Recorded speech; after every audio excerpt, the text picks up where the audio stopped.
sizinle birlikte de kesirle bağlı mesele. Birlikdə, də. Gülen çık kabinetten. Arxanı dönməklə güldürməkdə Gülan. Bugün sizinle birlikte kesirle bağlı mesele halledeceğiz. 60 litre meyve şişesini əvvəlcə 5'te 3'ü, sonra ise qalanın 4'te 1'i satılıb. Neçə litre meyve şişesi qaldı? Bizim cəmdə 60 litre meyve şişesi var. Biz bunun 5'te 3'ünü tapmalıyıq. Biz 60'ı 5'e böləndə cevabımız 50'de 12. Biz indi 12'yi vurmalıyıq 3'e. Cevabımız 50'de 36.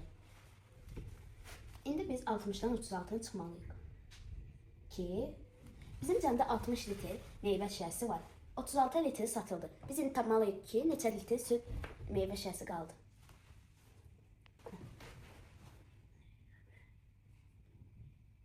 Bizim cevabımız 50'de 24. 24 litre süt qaldı. İndi biz deyək ki, 24'ün 4'te 1'i. İndi 24'ü 4'e bölə.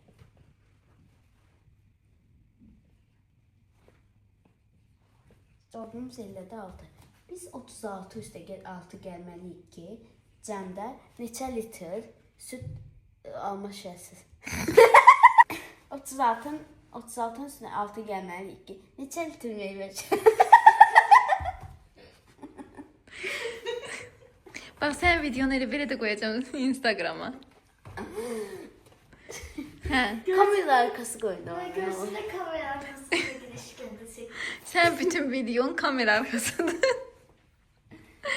Hə, 36 üstə gəl 6 qoymalıyıq ki, neçə litr süt satılıb onu tapaq cəmdə. süd,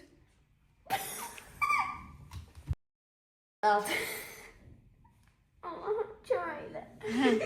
Biz 36 üstə gəl 6 gəlməliyik ki, cəmdə neçə litr meyvə şişəsi satılıb bilməliyik.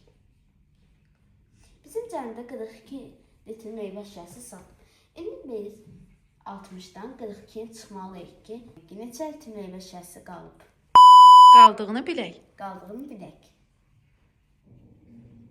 Bizim 18 litr meyvə şişəsi qalıb. Yəni kitaba görə A.